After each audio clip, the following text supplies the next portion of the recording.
Welcome, everyone. Welcome. We'll just give it a moment while others are joining. We're so glad you're with us today.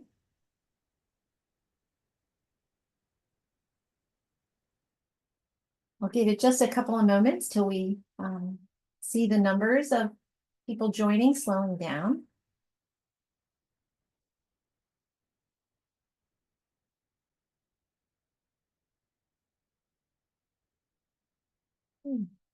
We'll go ahead and jump in, largely because we have a really wonderful agenda to share with you today. Um, Thank you for joining. This is the Link Center's webinar, sharing some early learning and some experiences from the Building Inclusive 988 and Crisis Lifeline Support Systems, our State Policy Academy. My name's Mary Sowers, and I'm the Executive Director of the National Association of State Directors of Developmental Disabilities. And I'll share with you that NASDs, along with some key partners who I'll introduce in just a few moments, are really honored to lead the work of the Link Center.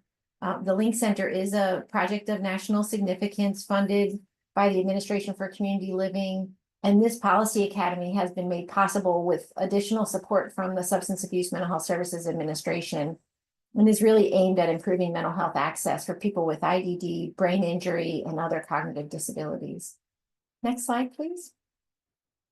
So we are thrilled that we've got so many of you joining us today. We'd love to use the chat to make this a little bit interactive. So if you'd be willing to drop your name in the chat, your organization, or maybe what brings you here today. We're really interested to know who we're with. So many thanks for spending time with us this afternoon.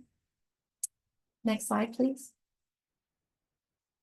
So just to give you a glimpse at what we hope to share with you today, we'll do some introductions.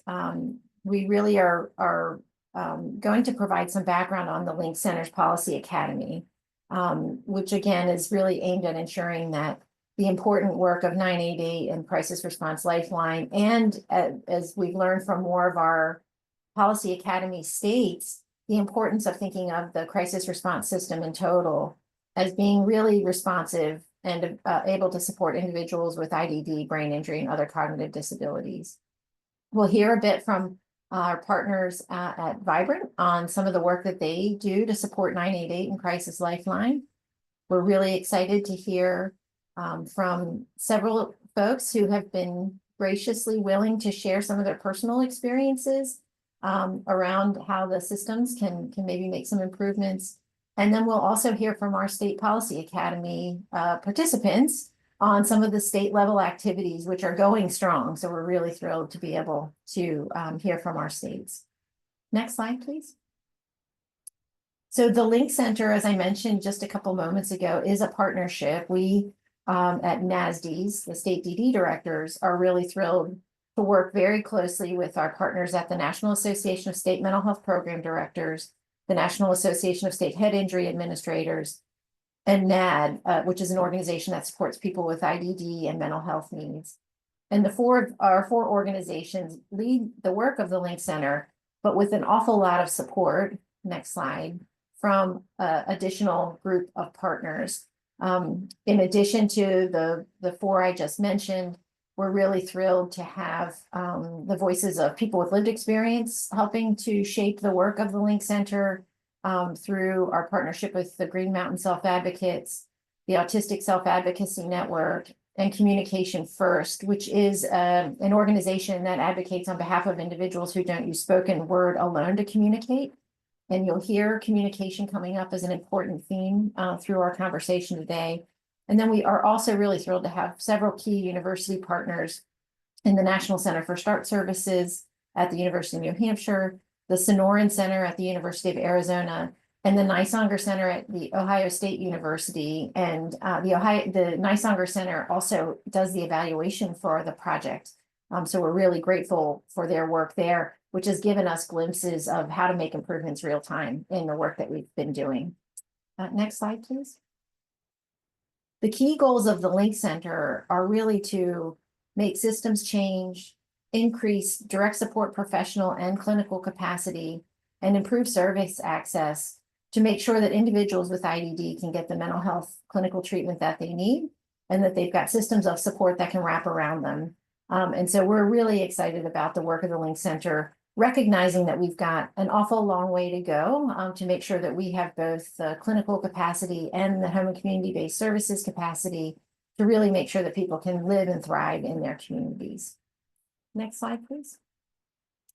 So in the partnership with SAMHSA, we've really had a wonderful opportunity to dig in deeply with 6 states. You can go to the next slide.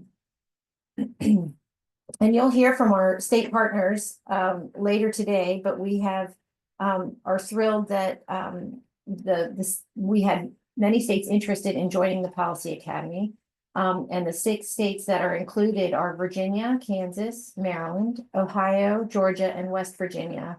And they've all come to this work with a really, I think, an important and clear objective of making sure that the 988 and Suicide Crisis Lifeline is available for everybody, regardless of disability, regardless of intellectual and developmental disability, brain injury, other cognitive disabilities, other methods of communicating for folks that might not use spoken word. And so really making sure that these services are available for everyone. Some of the early learnings from our work with the states have really illuminated several key elements. I'm just going to talk through those a little bit, but you're going to hear this, I think, really reinforced throughout our conversations, both with our panel of esteemed individuals as well as our states. We're recognizing now that cross-agency collaboration is essential, that the 988 partnerships, not just with state mental health commissions, but also IDD agencies, other community leaders who are key in supporting individuals, also really ensuring that there's a linkage with brain injury administrators within the state. These are not sort of nice to do activities. They're really essential to make sure that the 988 call center can really respond to the needs of individuals that might call. We also know that we're across the United States, there still are a lot of myths and misperceptions about people with disabilities. And what we mean by that is sometimes there's a perception that individuals with brain injury or individuals with IDD can't experience mental health conditions, or that they can't benefit from clinical mental health treatment. And we know that to be false. In fact, we know that many people with disabilities have a higher prevalence of mental health conditions that ride alongside the developmental disability or brain injury.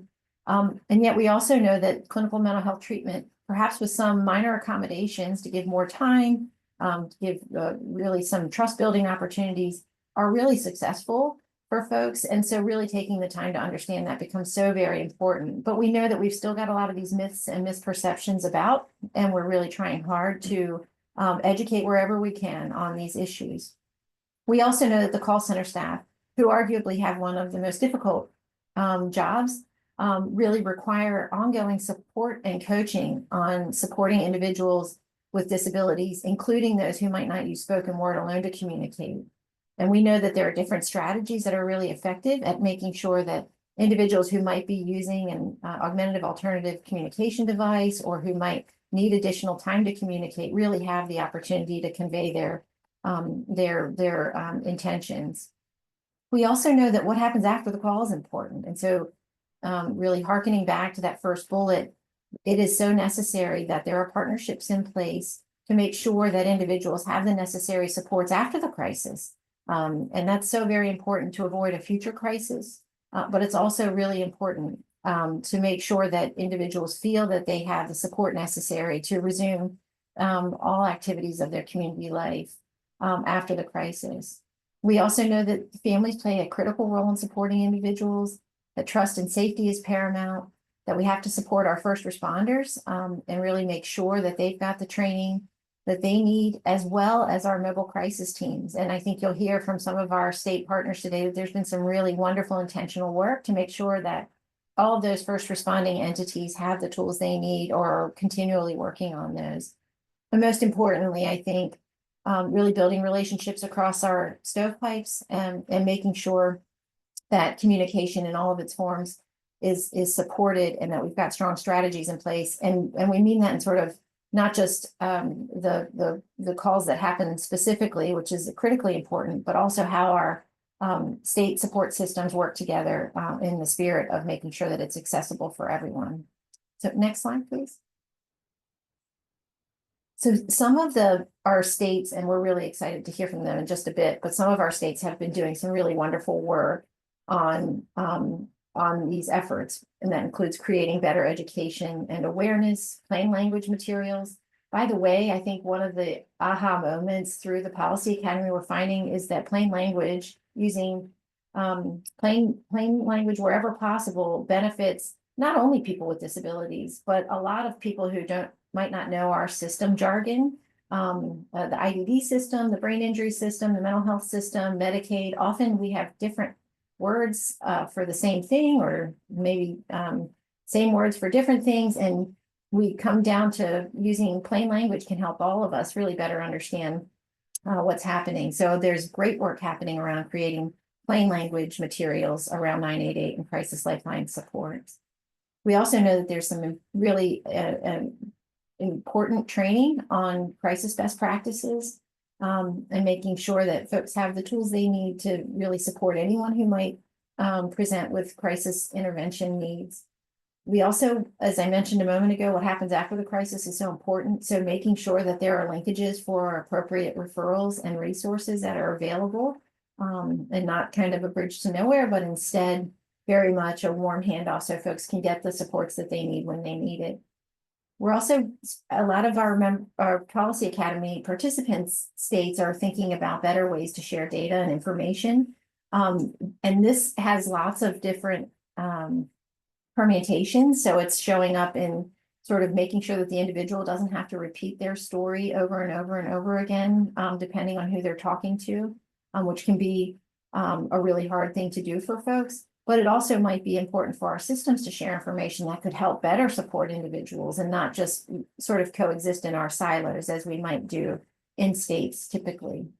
And then really creating those, and a lot of our states are working hard on this, those better post-crisis care coordination, those services and supports to really make sure people feel supported, not just in that moment of crisis, but in an ongoing fashion. And we have on the right side of the slide, and I think you'll be able to get these when available, but two of our members, Ohio and Kansas, have both been featured. Ohio did a wonderful video on supporting individuals, including people with disabilities, through the 988 mental health and crisis planning process. And Kansas was featured for their work in the Policy Academy on making 988 more inclusive. So a hearty shout out to Kansas and Ohio for this work. And we'll make sure that you've got the opportunity to view these really important videos. And hopefully it sparks some ideas for work that might be helpful in your state as well. Next slide, please. It's my real pleasure at this moment to introduce our colleague, Shai Lewis from Vibrant. And I know Shai will share Vibrant's critical role in the 988 landscape, but we're really thrilled to have Shai here and look forward to continuing to support the work that Vibrant does to make sure that 988 continues to be as inclusive as possible. So with that, I'll turn it over to Shai. Shai, thank you for being here. Thank you so much for having me, Mary. It has been a pleasure, and I'm excited to share a little bit more about what we do. If we could go to the next slide. Which I think is just an introductory slide. That's right. So to introduce myself, I am the AVP for the Standards Training and Practices Division for 988 at Vibrant Emotional Health. You'll see my colleague's name there as well. I'm traveling today, and I was a little nervous that my flight wouldn't get in time. So Robin was going to pinch hit for me. She also helped me prepare some of this material. We can go to the next slide after that. The next slide, I believe, is our disclaimer from our funder. So just as a note, so that the views, opinions, and content that I'm going to express don't necessarily reflect the views, opinions, or policies of our funders at SAMHSA or the U.S. Department of Health and Human Services. Next slide, please. The next slide is just a little bit of an introduction to what I'm going to try to cover ambitiously in my 15 minutes. I want to talk about the transition to the 988 Lifeline, the different modalities and subnetworks that we have available. I want to talk about an overview of our foundational values and our safety assessment model, just to give folks a sense of how the Lifeline is, a conversation with the Lifeline is supposed to work. And then I want to talk get a little bit more into detail on how the 988 Lifeline can be beneficial to those with neurodevelopmental disabilities, traumatic brain injuries, autism, and so on. So I have some specific examples of resources that we have and some things that we're planning for the future. So with that in mind, let's move to the next slide. And just give an overview about what is the 988 Suicide and Crisis Lifeline for those who could use a little bit more information. The 988 Suicide and Crisis Lifeline, which we often say for short is the 988 Lifeline, provides support to people in suicidal crisis or emotional distress 24 hours a day, 7 days a week from across the United States. The 988 Lifeline was originally known as the National Suicide Prevention Lifeline, and it was launched in 2005. We are funded by the Substance Abuse and Mental Health Services Administration, and we administer the Lifeline through a cooperative agreement with them here at Vibrant Emotional Health. Next slide, please. The Lifeline consists of a network of more than 200 independently operated local crisis centers that are located across the United States. Some people aren't familiar with the idea that we're a dispersed network of independently operated crisis centers throughout the United States. And when people call, chat, or text with 988, they are connected to trained crisis counselors that are located in their region that are part of the 988 Lifeline network. Next slide, please. Anyone's able to contact the 988 Suicide and Crisis Lifeline, regardless if suicide is your main concern. With increased publicity and familiarity with the new dialing code, we're seeing more people reach out to our services than ever before.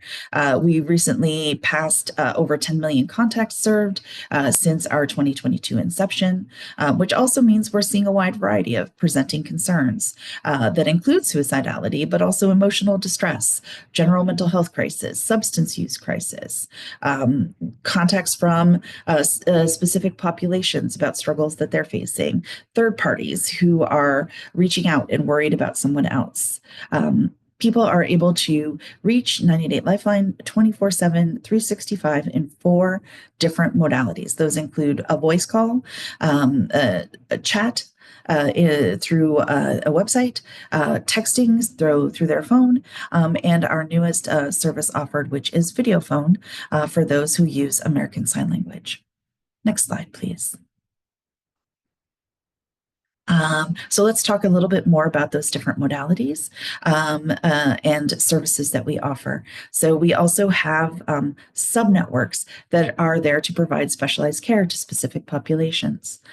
Individuals are able to press 1 to be connected with our sister center at the Veterans and Military Crisis Line for current service members, veterans, support for service family members. They can press 2 for our Spanish-speaking line and be directly connected with trained crisis counselors who are bilingual Spanish speakers. They can press 3 for LGBTQI plus support for youth and young adults, or they can press ASL now on the Lifeline's website or dial 988 using video phone to be connected to our ASL services. With this expansion of these modalities and subnetworks, it's really important because it allows us to really meet people where they're at, where they're most comfortable, and provide connection and support to those who may not be ready or able to reach out to more traditional in-person mental health services that they may need. Next slide, please. I want to quickly go through some of our crisis counseling foundations. Next slide. So our foundational values, as you think about how we intend for anyone who is answering a 988 Lifeline call to interact, and how we want our 988 system to interact with individuals, it's always with a commitment to safety, where there is an obligation to take all actions necessary to help prevent a person from dying by suicide. And in doing so, they're tasked with actively collaborating with the individual, using always least invasive interventions, and engaging emergency services only as a last resort. We prioritize that first person collaboration, including the individual's wishes, plans, needs, and capacities in the interaction. And again, the use of least invasive intervention is worth highlighting a second time here with a little bit more detail, where it's really important to understand that every crisis counselor is tasked with considering every available alternative resource before engaging any kind of emergency service. I have this slide in here because that's a concern that we often hear about, is trying to understand a little bit about when or where other services may be engaged, especially with or without that person's consent. And it is always the guidance of the Lifeline to use the least invasive intervention to help keep that person safe. We have a strong preference so that within the conversation, the crisis counselor simply helps to de-escalate the call, thus negating the use of that, or engage in safety planning to help that person come to an agreement on how they could stay safe, and looking at all alternative community supports. We also do promote and require that all 988 Lifeline centers engage in collaboration with the community crisis care continuum to ensure the continuity of care and to have a better understanding of what those alternative community supports might be. Next slide, please. So I want to show just a little bit of our Lifeline safety assessment model to give a sense of how, again, crisis counselors are expected and trained to work with individuals. So this safety assessment model is a guide to suicide assessment and crisis intervention, and it's designed specifically for the Lifeline crisis centers. We train all of our crisis counselors on this safety assessment, and this model allows them to have a consistent approach across the country wherever individuals are reaching out from. The model is broken down into 3 phases. The first phase consists of those first 2 steps that are highlighted in slightly larger font on the model, which is connection and assessing immediate risk. The next part of the model is to clarify and listen. That's sort of, the middle part of the circle. So where they listen, clarify, and plan. And I'll talk about that in a little bit more. And then the final part of the model is offering follow-up and wrapping up the conversation. If we go to the next slide.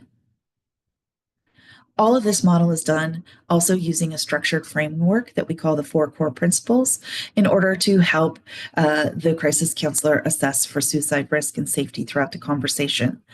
These elements are broken down into 4 categories that you'll see on this chart, where they think about having a better understanding of the individual's desire, the individual's intent and capability, all for suicide, and what buffers are protecting them from suicide. So we're trying to look at some of these areas as we are listening to the individual's story. As you continue on to the next slide, the first phase of the model, that connection and immediate safety section, reinforces the need for crisis counselors to engage with individuals, connect with them, and establish rapport. And it also emphasizes on establishing immediate safety. We aren't physically with that person. We can't see them, and with the exception of video phone, and we aren't sure in some cases if the individual has already taken some action to harm themselves and whether or not it's safe for them to continue the call, chat, or text, or whether they might need more immediate assistance. So to determine that, we use 2 prompt questions to help get the conversation started about any potential thoughts of suicide or any attempts that already may be in progress by asking these 2 prompt questions.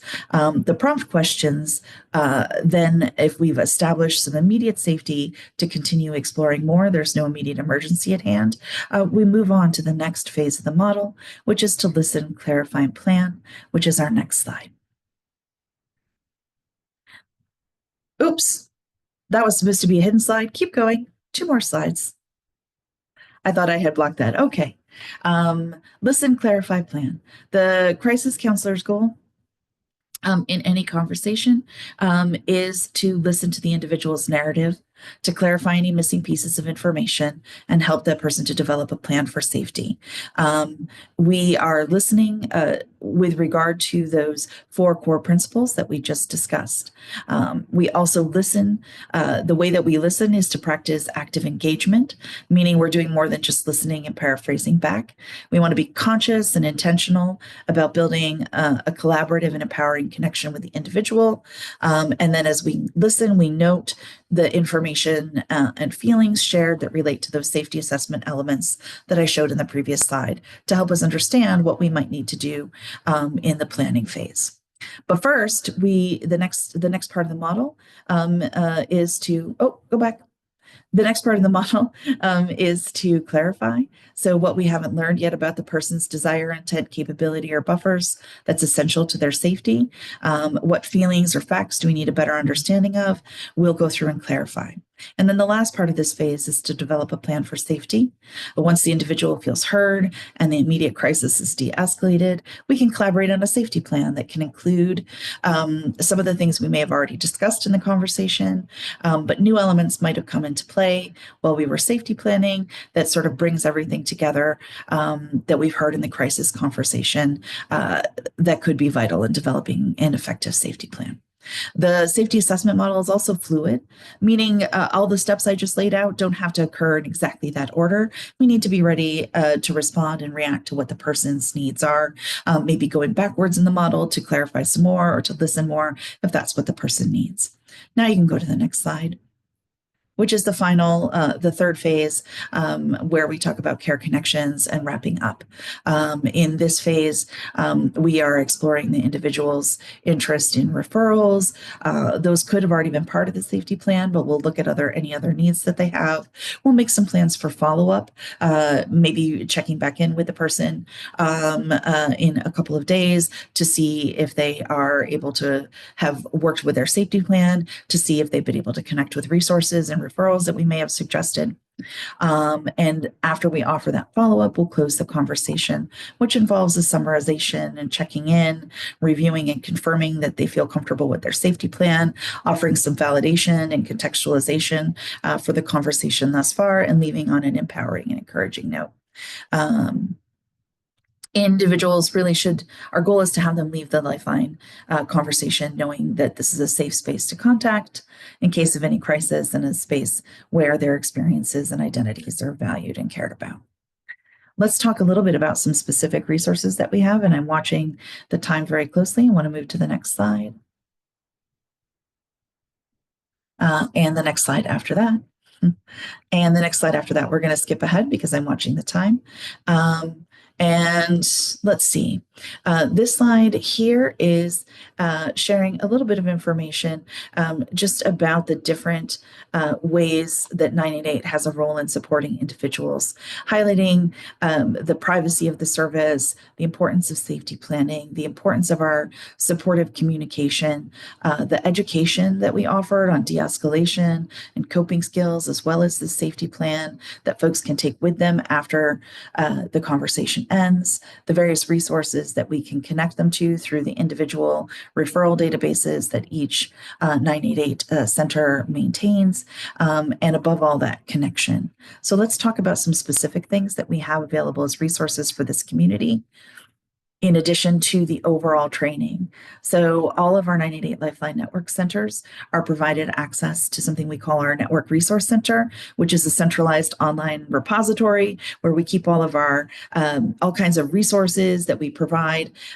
from Vibrant to all of the centers to help them in better service delivery and alignment with best practices. So within the Network Resource Center, we have a support section dedicated to IDD, neurodiversity, and crisis support for those populations. They include some resources such as these webinars that we mention here. So 988's role in supporting individuals with intellectual and developmental disabilities. Another one called Beyond Cultural Competency, tips to better support neurodivergent callers. So there's also a toolkit on crisis supports for the autism community, and several different guidance and resource documents, some that we have developed and some that have been developed by the Autism Committee run by Lisa Morgan. So we have worked with those to import those into our training for crisis counselors on the 988 Lifeline Network.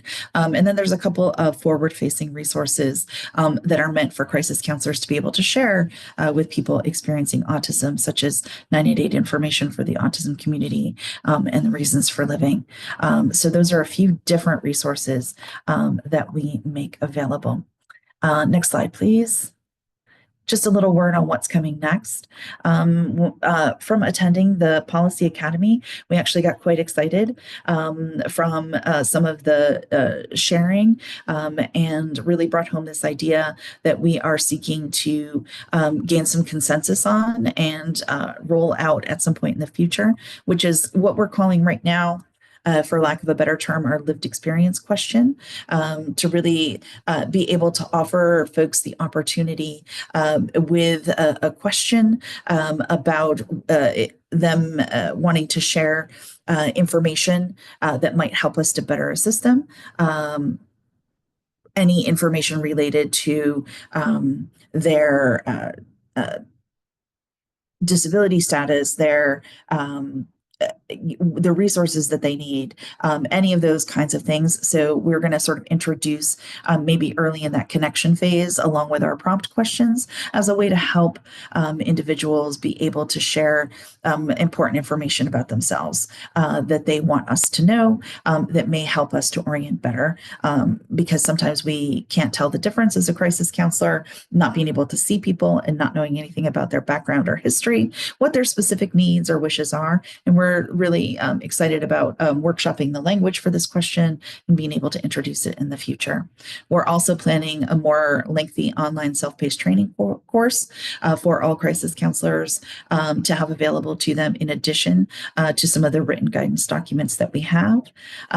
We're specifically working on a practice activity on helping crisis counselors accept feedback from help seekers, which is something that we've heard that when individuals maybe advocate for themselves or express their needs, the crisis counselors can sometimes be defensive, not necessarily understanding where that's coming from. And so we are engaging in the creation of a practice activity.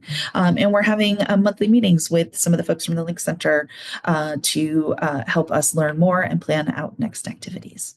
And I think there's one more slide just thanking you. And then I think I'm over my time, so I got to go. Thanks so much, Shai. Really helpful context and really excited about some of those next steps that you talked about.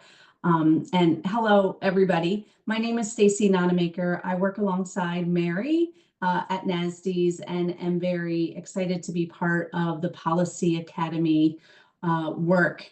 And really at the heart of this work, states are very committed to listening to and understanding the experience of those people who have experience with state crisis systems.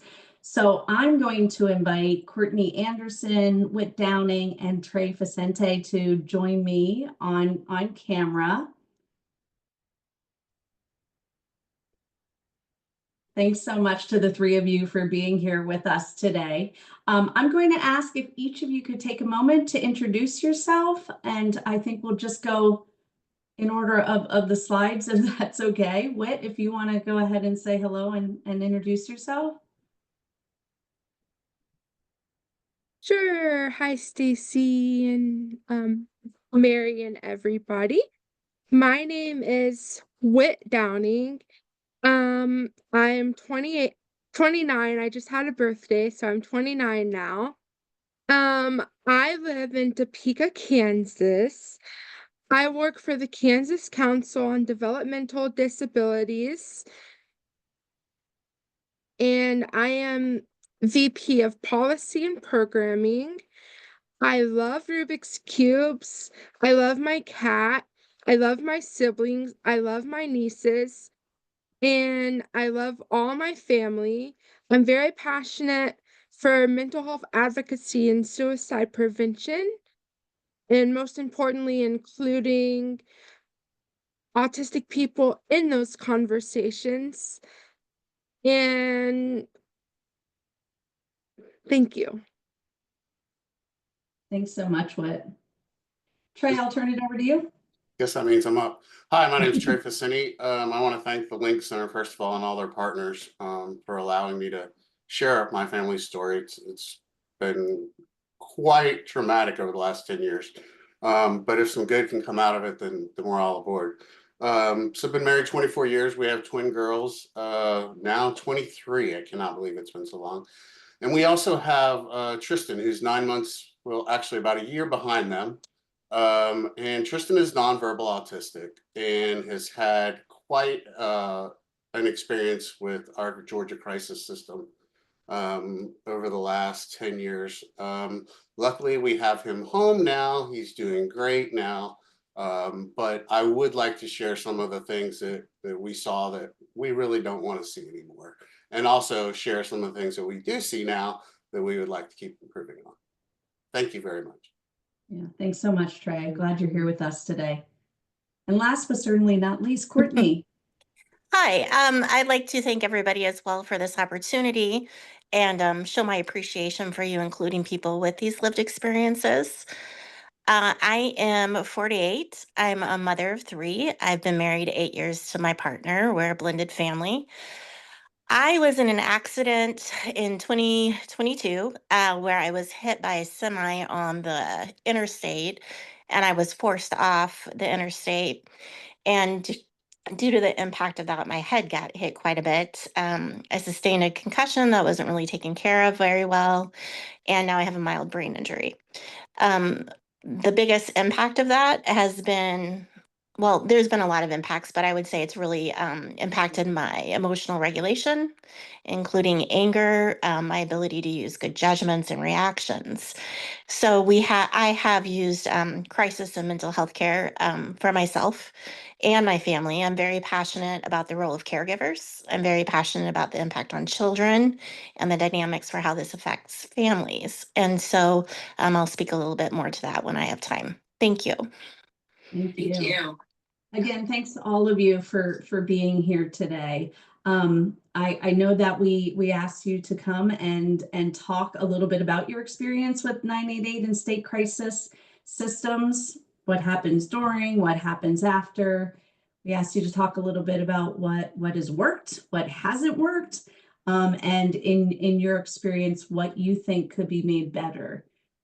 So I know we're going to give each of you an opportunity to talk about that. And I'm going to turn it over to you first, Whit, because I know that you have a poem and we have it in the next slide that you shared with those of us who were able to be together at the Policy Academy. So was wondering if you could start off your time with sharing the poem. Sure. So this is a poem that I wrote about a week after being discharged from the mental hospital the last time I was there, which was a few months ago. And some of you have heard this poem. I shared it at the in-person Policy Academy. I've been down to the depths of despair. I have felt alone and like nobody cares. I've sat in the back of police cars full of shame. I have felt that for my meltdowns, I'm to blame. In a different world, there'd be a place for people like me, to be safe, to be free. I'm often scared because this world is loud, but if you look deep inside of me, you'd be proud. Because I've been suicidal and I've called 988. I've believed the lie that suicide is my fate. It's not easy to be brave, but I'm committed to live. Although this requires more willpower than I can sometimes give. So when I don't reach out, please reach in, because I need some help, I need a friend. When I'm sad and the words won't come out, I ask that you be patient and please not shout. A doctor recently told me that I should be in an institution, as if mentally ill, autistic people are a pollution. She hurt my feelings and I cried a lot. I felt like my brain war could no longer be fought. But here I am, sharing with you all today that I am not only what my records have to say.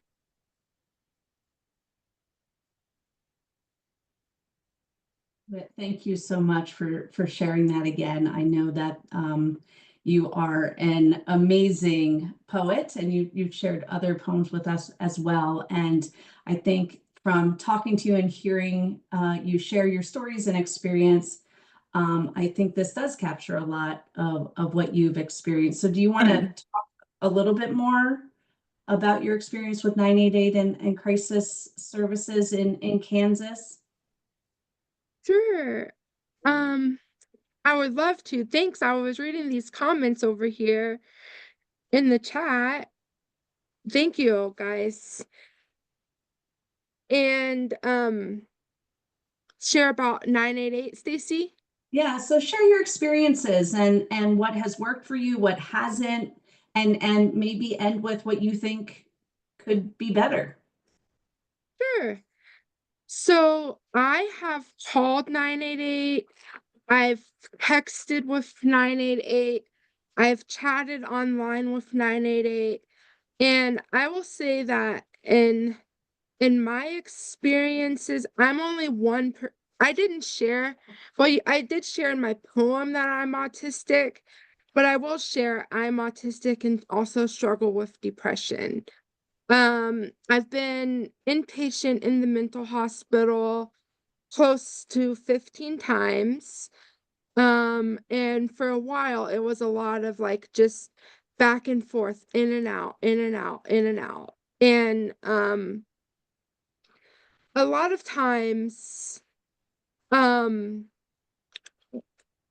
the mental hospital for me is very, very overwhelming, very overstimulating, and the groups are really hard for me to go to and participate in, but it's also something that has saved my life many times because there was a time where I really struggled with chronic thoughts of suicide where I just couldn't seem to get a break. And during those times, and even times when I'm not suicidal, but just really, really struggling, I have used 988.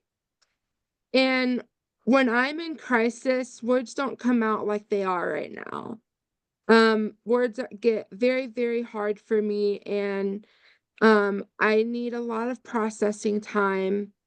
And my experiences with 988 are actually really good. The counselors that I have experienced on the other end, they've really, really saved my life many times. They've gotten me from a place of like, they're they're really, really unsafe to safe. It doesn't mean the problems go away, they're still there. But it gets me to a safe spot where I can stay alive because really that's my goal. Like, stay alive. Let's stay alive. You know, I made a promise to always be here tomorrow, and that means until my natural end, and that means to never die by suicide.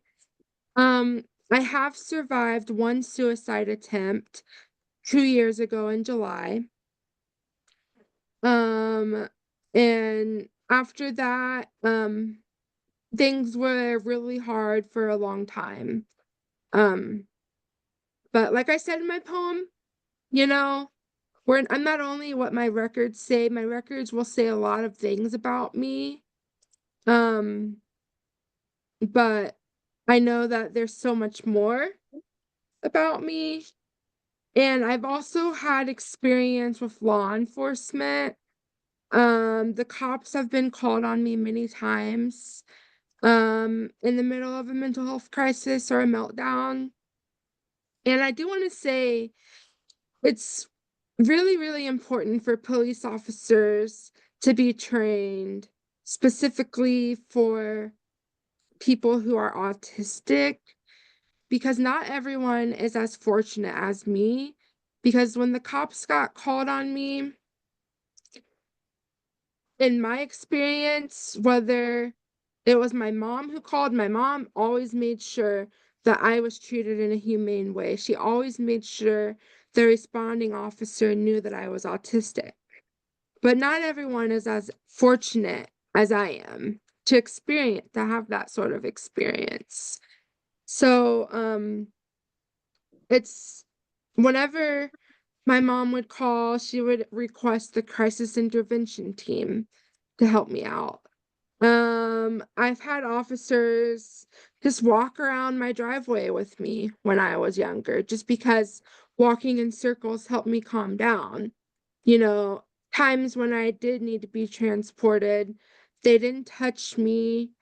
They would let me know that they won't touch me if I can stay safe. And then maybe I can share if there's one thing I would change. If there's one thing I could change about the crisis system or post-crisis support, it would be more ongoing crisis support for individuals with IDD, because I was just at therapy this morning talking to my therapist about this panel and going through my answers to the questions. And 988 isn't meant to be ongoing support. And so when you've got people like me, like I've experienced before, having crisis after crisis after crisis with really not a break, it's tiring and it's really, really hard. And it really, really kind of breaks people down. And then in my experiences, I can't go to the intensive outpatient programs. I can't go to partial hospital. Because they're geared more towards the neurotypical person. The skills and the groups that they have, in my experience, I don't understand what they're even talking about. It's so just I don't get it, and groups are hard. So then I have to go to the more a different setting, which is the mental hospital. But if there were IOP or partial hospital programs for individuals with IDD, that would be amazing, because it's not only me, it's everyone with IDD deserves that space and that help. So I think if there's more, because I want to emphasize that I am just one person. There are all these different people besides me who have various support needs, and they deserve the help. And just the you know what I mean, the help with people that's suitable for us. All done. Thanks so much, Whit, and always so very happy that you are open and willing to share your experiences with us, because I think we can all agree that when we're in a room with you, we all learn so very much from you and your experiences. And to the point that your experience is your experience and there are other experiences, I'm going to turn it over to Trey so that you can talk a little bit about your family's experience. Thanks so much, Stacy. Whit, always a pleasure to see your beautiful face and hear your beautiful voice. So keep being strong for the rest of us. And we really appreciate everything you do. So our story starts with our son getting diagnosed with autism at the age of 2. And he would have fits and we would just assume it's a temper tantrum. And then we figured out it wasn't. So we got him into Babies Can't Wait. I mean, you name the program, we got him into it. Bernie Marcus Institute here in Georgia. We were on the show Super Nanny. My wife begged to go on the show, and then they ended up throwing her under the bus a little bit. But I'll let you do that one for yourself. But we tried everything we could to get help for this child. It's been an absolute. I'm really glad to be on the other side of it. The first thing that happens is he started school here in Georgia. And what happens in Georgia is if you are a problem for the school and they can't handle your behaviors, instead of bringing in the Department of Behavioral Health or anyone like that, any other kind of therapy, they sell it to you as, hey, we have a better school that has more therapists. And what happens is they end up segregating all of these children together. So Tristan would have to ride a bus ride 45 minutes away from the house and back, not go to school with his sisters who used to come see him all the time, and be around all other kind of children with these same behaviors or different behaviors. And then they're all feeding off of each other. Nightmare, total nightmare. I would get called down there all the time to come pick them up. The school had quote unquote teachers that didn't have teaching degrees. There was no therapist, there was no psychiatrist. They had 2 behavior specialists for the whole county, and they were never at this school. So that's where it starts, right? Then he comes home and he brings a lot of these behaviors with him. He's running through drywall doors and drywall like he's the Kool-Aid man. I mean, it was unbelievable. He would pull my daughter out of bed by her hair in the middle of the night. He would run through the sliding glass door, the glass would break, and he would fall down in it. And looking back, I don't know if those were suicidal ideations because he couldn't verbalize, or if he was just in a panic attack. We've learned a lot, and I'll share a little bit towards the end. But in that, we started calling what they call the Georgia Crisis Access Line at the time. They didn't have 988. And a counselor would answer, and they'd be like, okay, we'll get a clinic, we'll get somebody on with you right away. Well, it would go hours. And by the time you would try to get to somebody, it had escalated into a huge ordeal. And we now know that if he was in an OCD and you tried to interrupt it, it made it worse. So he's taking glasses out of the kitchen and throwing them on the floor. And every time you try to stop him, he just gets even worse. So long story short, we've dialed 988 or 911 probably, I don't know, 20 times more than I care to count for help. I used to be a 911 operator and a police officer, and I will say the police in our county are very highly trained. I have had nothing but great interactions with them, but they are the few. This doesn't happen everywhere because I'm hearing like counties over where kids are getting warrants taken out on them, stuff. So all that happens, we get him into crisis homes, we get him into group homes, and all it seems to be is an isolation away from us. So we're assuming he's getting help the whole time, but he's not. He's just getting isolated, and we can't visit with him. Unfortunately, it was around COVID, so that was part of it. And you know, every time they bring him home, it's just like rinse and repeat. And I started getting frustrated. I started talking to higher ups. I started talking to state senators and DOJ and everybody. I'm like, look, this doesn't work. And I like the way Whit put it. 988 isn't meant to be a long-term solution. And that's what it was becoming for us. Every time I needed help, I had to reach out to 988.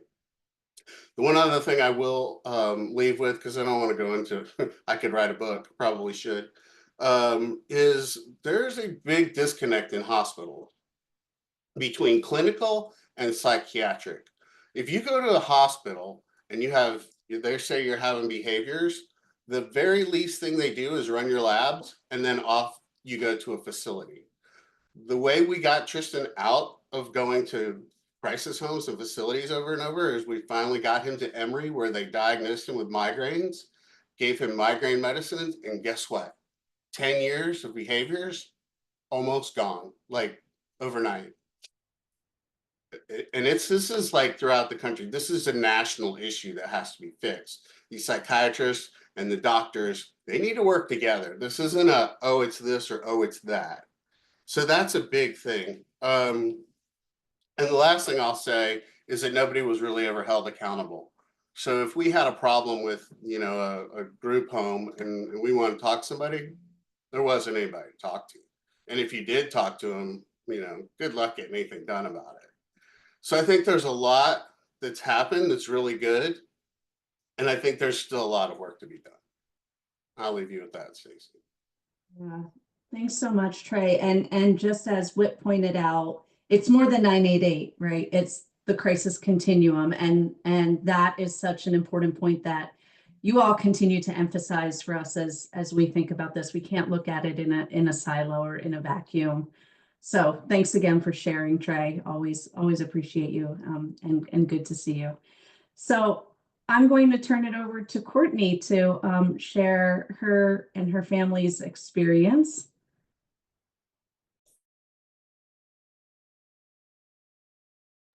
Oh, Courtney, you're on mute.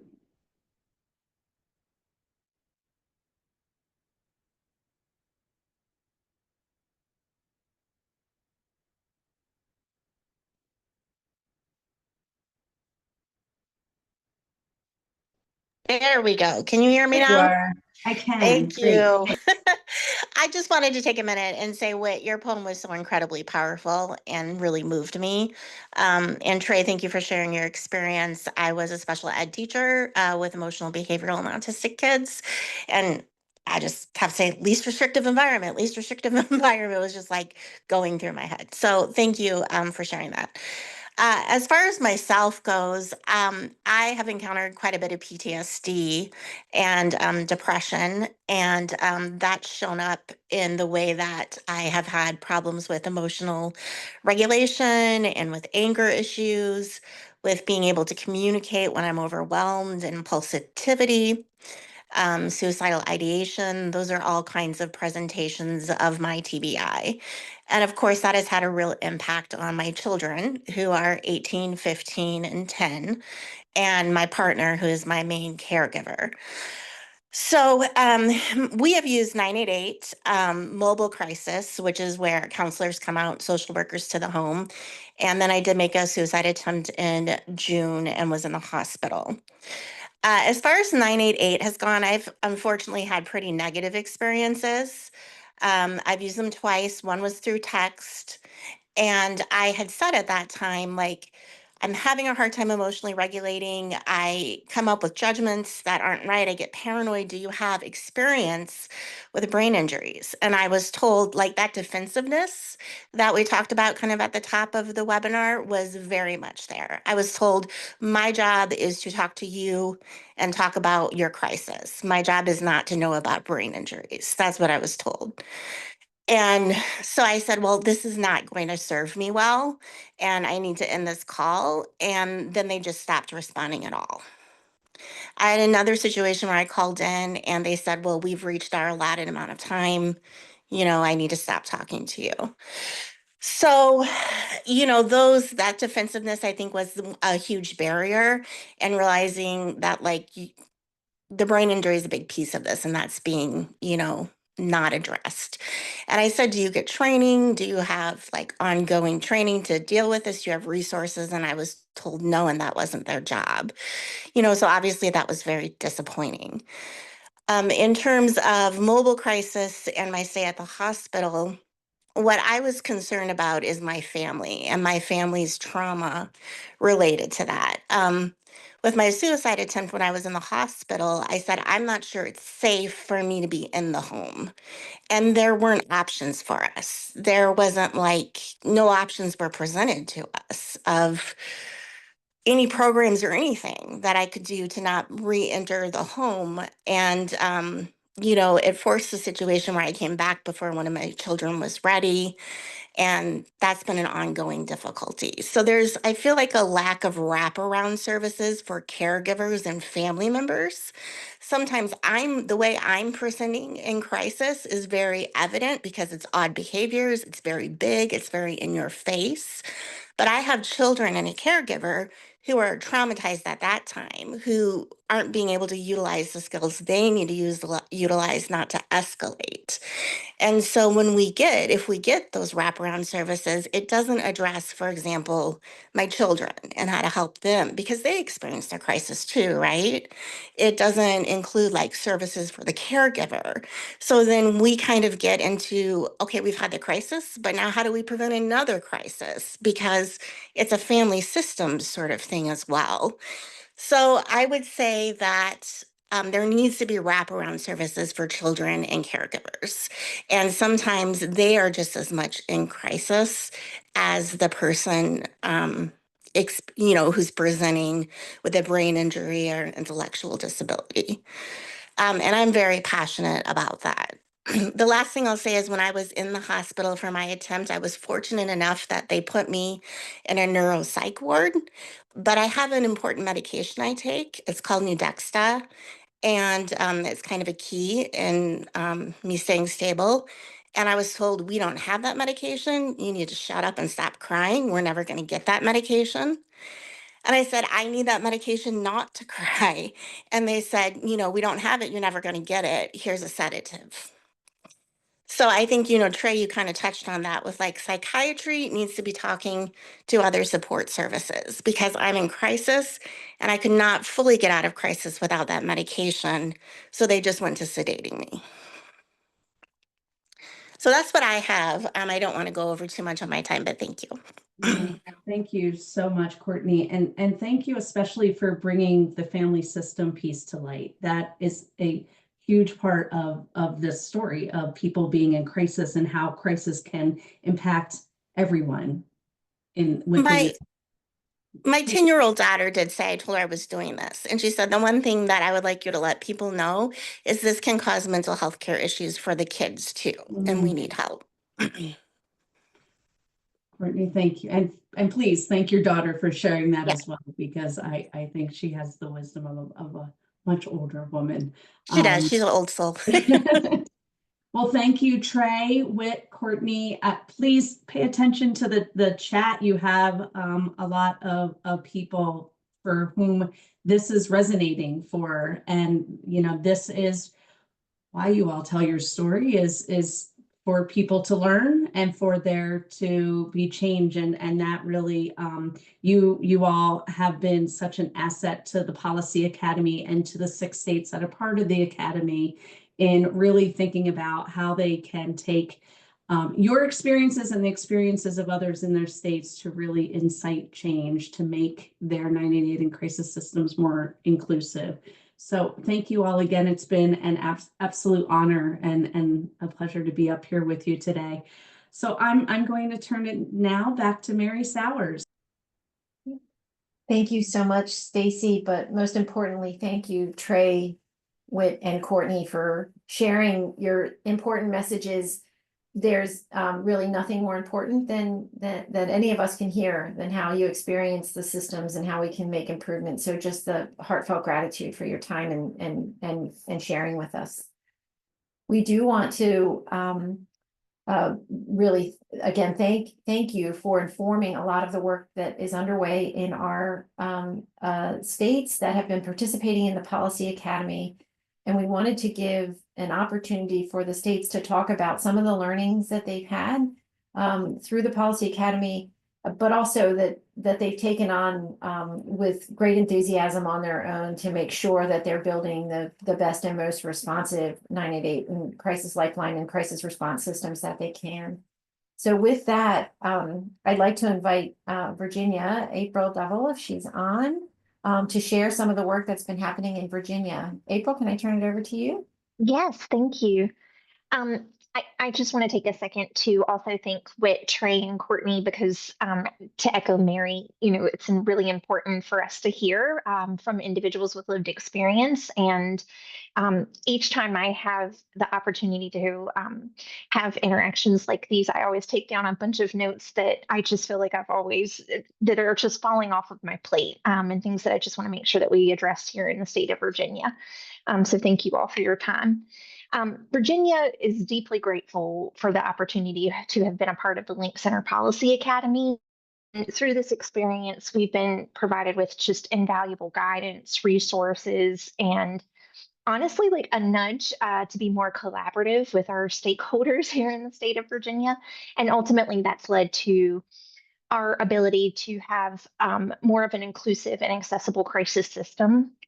And through this academy, we've just gained an incredible amount of deeper insight into the unique challenges that are faced by individuals with developmental disabilities and other cognitive challenges. And from that, we've been able to develop more effective strategies to hopefully meet their needs. So out of the Policy Academy, our state put together a plan of action, like we call it our LINK plan. And we're looking at the crisis continuum as a whole in the state of Virginia. So initially, we were looking at just the 988 call center capacity and call volume and things like that. And then we recognized, to everyone else's point on this webinar, is that 988 is just one part of our crisis continuum, so we have to be all inclusive when we attack this beast. So our link center goals are essentially to involve individuals with lived experience in the development and sustainability of our crisis services. We want to maintain our stable community partnerships that we are starting to establish, and we're going to integrate all of the unique challenges of that individuals with developmental disability and other cognitive challenges have into our crisis service array. And our final goal is to make sure that we have implemented ongoing quality improvement measures. So the two goals, for lack of time, I want to really highlight is number 1 and number 2. One of the things that we have recognized is that it is incredibly essential to keep our stakeholders informed about the progress and the developments within our crisis service array here in Virginia. And so their insights and expertise and advocacy have just been critical to ensuring that our crisis system remains responsive, inclusive, and truly effective. And what we have learned through our role with the Policy Academy and with our LINK team is that while our team here within DBHDS has been making significant strides in improving crisis services in the state, we recognize that we haven't always communicated our progress as effectively as we probably should. And we're living in the day to day. And so really making sure that our stakeholders are aware of the things that we're doing. We just haven't been, we historically have not done a good job of that. So moving forward, we're committed to really strengthening our outreach and our transparency, hopefully to ensure that our stakeholders are fully engaged and aware of the impactful work that's being done to support individuals in crisis across our state. So some of our key accomplishments, we've made significant progress in achieving goals within our LINK plan. We've engaged other stakeholder groups that we had never engaged before, such as the Virginia Board for People with Developmental Disabilities and the Community Brain Injury Services. And we've brought them into discussions about shaping and sustaining crisis services to maintain those strong community partnerships. And one of the things that we did recently was we incorporated them into our stakeholder feedback group with our 988 marketing vendor, Sidel. And we wanted to make sure that any of the 988 materials that we were developing for individuals with ID or DD and any other type of cognitive challenge had representation and the opportunity to give our vendor feedback, and so we can make adjustments where needed. So they showcased our vendors showcased their work on November 20th, and we got a lot of really good feedback from those stakeholder groups so we could adjust our marketing campaign. Additionally, we're super committed to the continuous quality improvement of our crisis services here in the state. We've begun conducting quality service reviews specifically related to our 23-hour programs to make sure that they're truly accessible for all individuals. So the example that really came to mind for me to make sure that I mentioned to you all today was when our team went out and we did these quality reviews of these 23-hour programs.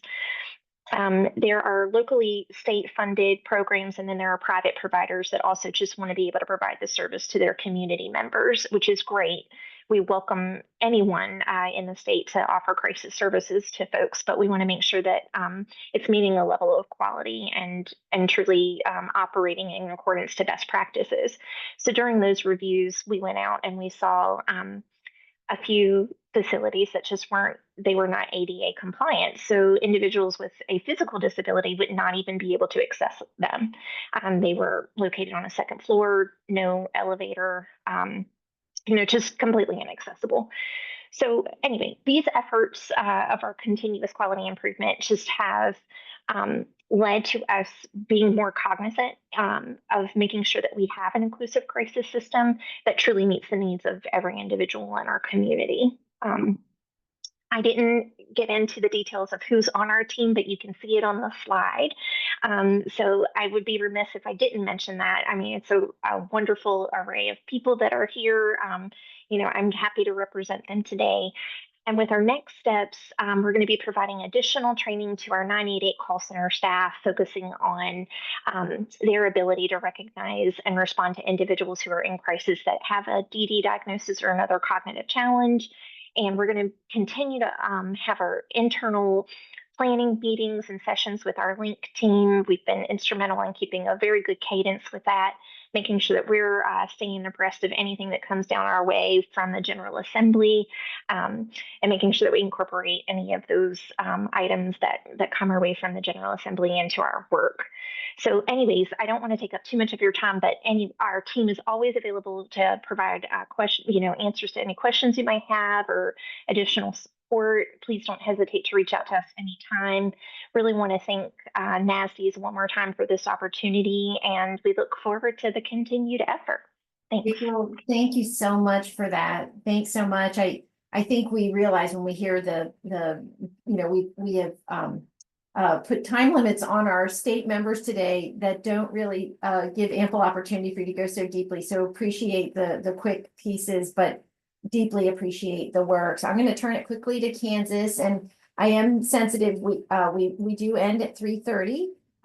So I just want to I have the unenviable spot of being timekeeper. So Teresa, I'm going to hand it over to you. Good afternoon, everyone. Our team, I have those listed on the left-hand column. Many of you that attended the in-person setting, you met all of the individuals that are bolded. The other members of our team were not with us. They're in Alexandria, but they are very important members of our team. And I did not list this in our main accomplishments. However, because we have such a diverse team representing so many different agencies, I feel that that is a huge accomplishment. The Policy Academy impact, it has been tremendous.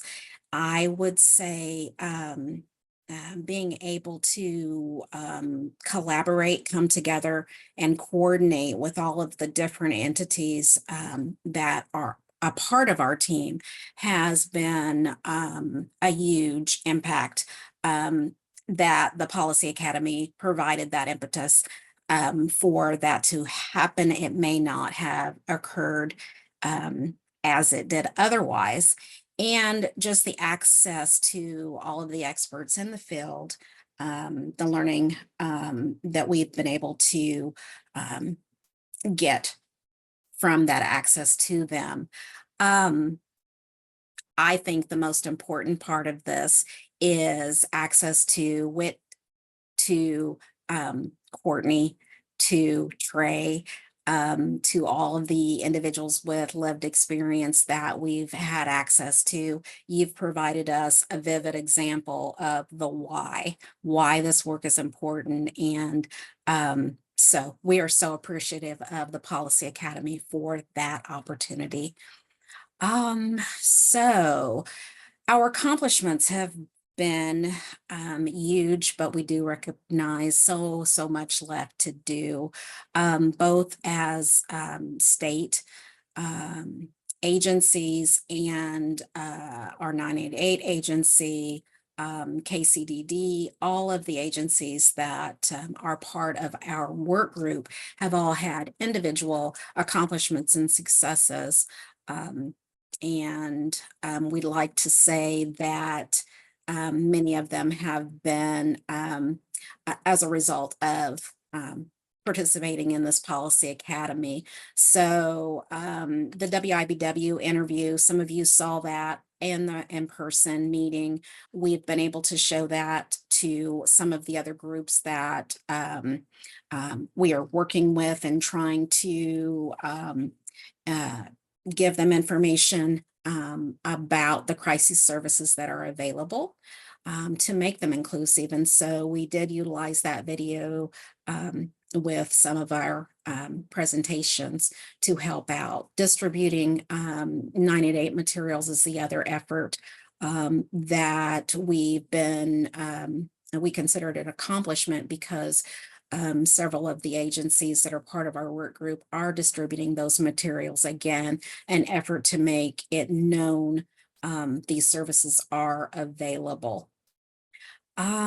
So I don't want to go over time. You all can see that list. One of the other things I do want to point out is that initially we had not connected with the Kansas Department of Education.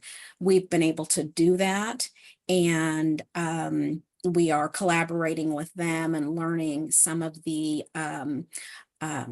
things they do in the schools to serve students that are in the special education services and other title services, and how we can work with them to improve services on both within the schools and within the agencies, the other agencies, so that we are collaborating and working together to a greater degree. Some of the next steps, KCDD and others are working on that mental health toolkit. I was pleased to see that someone put in a chat the toolkit that is available. I've already opened that website, and hopefully we can add some of those things to that toolkit just to make it that much better.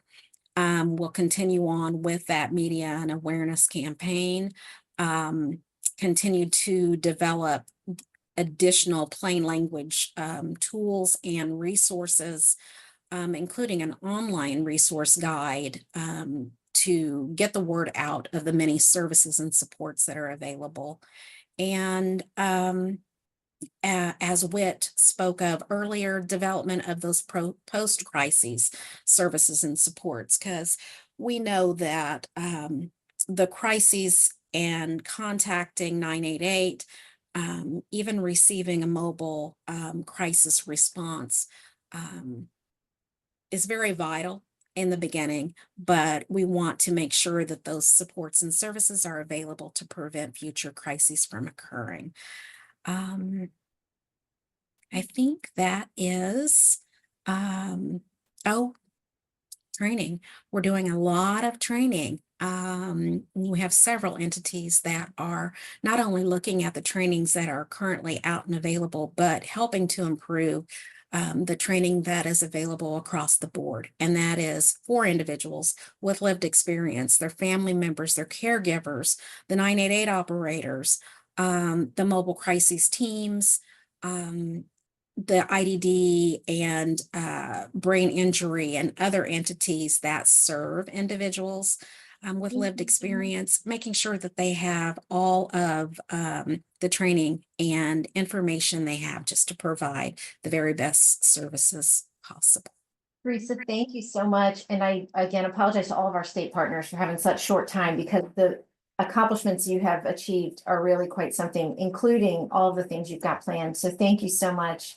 And as hopefully you're all hearing too, there's a lot of information and resource swapping among our peer learning states, which has been just tremendous to see. It's my honor to introduce Tanya Schwartz from Maryland, who share a little bit about what's happening in the state of Maryland. Good afternoon, everyone. Yes, and I'll be brief because I know we have other states to get to. But thanks so much for having us, Mary. And I also want to thank Whit and Trey and Courtney for sharing your experiences and your concrete recommendations we really need to use your stories and the experiences of others to make sure that our services do better in every state. And that's what we're trying to do here in Maryland. So thank you so much for sharing today. So we've been really grateful to be part of the Link Center Academy and really thank Mary for your leadership. This Policy Academy timing was ideal for Maryland because over the last year, we've been working to expand and improve the full continuum of crisis services across our state. So in May of 2024, final regulations went into effect for mobile crisis team services and for behavioral health crisis stabilization center services, which are 24-hour services. And so this was the first time that our state has established standards for these services. So as we expand and improve this full continuum across the state, we're working to ensure that providers are prepared to serve individuals with intellectual and developmental disabilities, with brain injury, and other cognitive conditions. So in the interest of time, I'll touch on just a few concrete things that we are doing as part of this Policy Academy. And I have several colleagues on the line from Maryland. So first and foremost, as has been mentioned by some other states, the Policy Academy really brought together different leadership and staff across the state, which really helped us to establish consistent communication and connection to support these populations. So importantly, we have individuals and family members with lived experience as part of our group. We have representatives from the Maryland Department of Health, including the Behavioral Health Administration, where I sit, where we have staff working on 988 and crisis services and brain injury, as well as the Developmental Disabilities Administration, the Medicaid Administration. And finally, we have a representative from the Maryland Center for Developmental Disabilities at Kennedy Krieger Institute, who I saw was at least on earlier. So these representatives came together, and our first priority was to get input from individuals and family members with lived experience. So we immediately had 2 listening sessions, one for individuals with lived experience of an intellectual or developmental disability, and then the second was for individuals and family members with lived experience of a brain injury. And so we received input on what these individuals had experienced and what they would like to see as part of 988 and crisis services. And so one of the key pieces of input we received is the importance of training crisis providers on effectively working with these full range of populations. And so we've started developing a training curriculum specifically for crisis providers on working with individuals with developmental disabilities and brain injury and other cognitive conditions. And so this training is being informed by our full team of stakeholders, including individuals with lived experience. And we're grateful that NASD has offered to provide input. So in our first set of trainings, this will be one of the key ones that providers will get. Secondly, we're ensuring that our state fiscal year 2026 contracts with jurisdictions. So we contract with jurisdictions, with counties, and they contract directly with providers. We're making sure that our contracts specifically address the importance of effectively serving individuals with IDD, brain injury, and other cognitive conditions. As part of this, we're requiring provider satisfaction surveys reported by demographic information so we can really get a sense of the experience of all individuals, including those with IDD. We have a big effort underway to improve our data collection. So as part of that, we're incorporating questions about serving individuals with IDD and brain injury so we can get a better sense of who's being served. So those are a few things we have underway. In terms of next steps, we're really looking forward to continuing these efforts, leveraging the resources provided by the Policy Academy and other states. And most importantly, we'll continue to use stakeholder feedback to really inform our program and policy development as we build out the full continuum of services in Maryland. Thanks, Mary. Thank you. Thanks so much, Tanya, and congratulations on really quite a remarkable amount of work in a short period of time.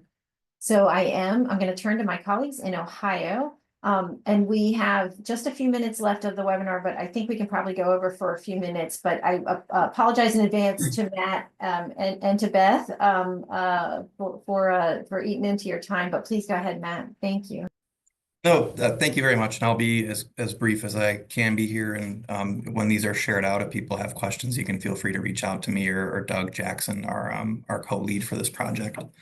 So our team is there on the left. We have several state agencies represented, a couple of different universities, nonprofit organizations, and some private entities. And there's also a handful of people I couldn't fit. I had to shrink the font to get those people on there, but we had other people participating too our comms team here at DODD and some other folks that helped develop some of these materials. So I just wanted to acknowledge them too.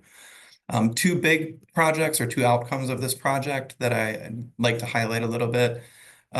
We have kind of a unique situation in Ohio where we're transitioning to a single service plan for all of the people who receive developmental disability services. So around 100,000 people will all eventually, I think about a year from now, be transitioned over to the single service plan. And our work group identified that as being an avenue to get these materials to all of the people who might benefit from them. So Doug had already been working on plain language and easy read documents around 988. And we developed a training that Mary referenced earlier, a brief like 5-minute video. And the goal is to get those things into the Ohio ISP assessment process so everybody who receives services will at least have a base layer of knowledge on what 988 resources are. Then the other, I think, kind of big outcome from doing this work is I learned, I'm sure others were aware of, but there isn't currently a suicide risk assessment tool that is normed for people with brain injuries or intellectual disabilities, and that seems like a huge gap. We have a couple of psychiatrists on our team, Dr. Ilka Riddle and Dr. Julie Gentili, who have kind of taken the lead on doing that. So they've been spending the last several months reaching out to other people who might be interested, exploring funding avenues and doing a literature review with the goal of eventually creating an assessment both for clinicians and for non-clinicians. So something that like a brief screening tool that could be administered in the home where somebody's receiving services. That's obviously going to take some time to get off the ground, but we're started on that. And another kind of thing that situates Ohio uniquely is our telepsychiatry project, which has, I think, around 2,500 people participating in it. And it's that we kind of have this ready-made cohort of people who might benefit from suicide risk assessments and could help in the norming of getting those assessments. So those are kind of two of the major projects. You can see all the other stuff that we've been doing too, not to minimize any of it. There's a lot of work happening among our work group, and we're continuing to meet every other month, and we'll see this through to the end. Thank you very much for NASDs for including Ohio in this, and especially Erica for being patient with me as I'm always delinquent on getting materials in. Matt, thank you so much, and hearty congratulations, and thank you to Ohio for being very generous and sharing a lot of the great resources that you've developed with the rest of the Policy Academy states. And we're hoping that all of this serves a lot more states as we move forward. So Beth, I'm going to turn it to you, and feel free to go over a bit. And thank you so much for all of our Policy Academy states. The learning has been absolutely tremendous. So Beth, please. Hi, my name is Beth Shaw. I'm the director of the Office of Transitions and Crisis Services in Georgia for DBHDD. And actually my co-lead, Dawn Peel, she was going to go through our information today. So Dawn, I'm going to turn it over to you. Thank you, Beth, and sorry about that, Dawn. No worries. Oh, there I am. Okay, sorry about that. I was trying to figure out how to come off mute. So I'll just be real quick today. Like many of the other states, we got a lot of great information from our listening sessions and prioritized 3 main goals. They were to identify best practices around treatment, provision, and then identify training opportunities out of those. And then another goal was to identify best practices around post-crisis care coordination. And so we've had work groups that have done amazing work, and we're in the process of surveying our core team to identify which are the highest priority items. So our next steps are to identify those and then start to move forward on the training side and also on the care coordination side. So I could speak longer, but I know we're short on time, so I can pause and see if folks have questions.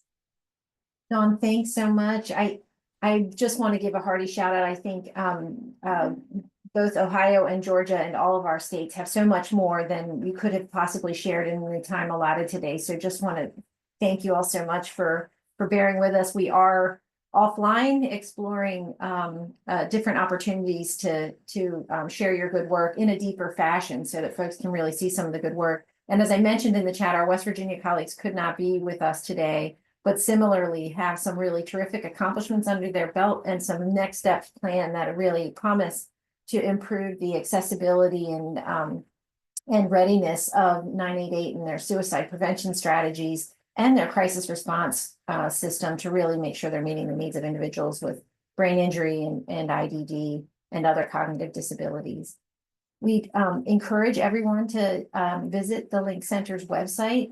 The work of the Policy Academy will be, there are some already with more to come. The slides from today's presentation will be added to that website at some point in the near future.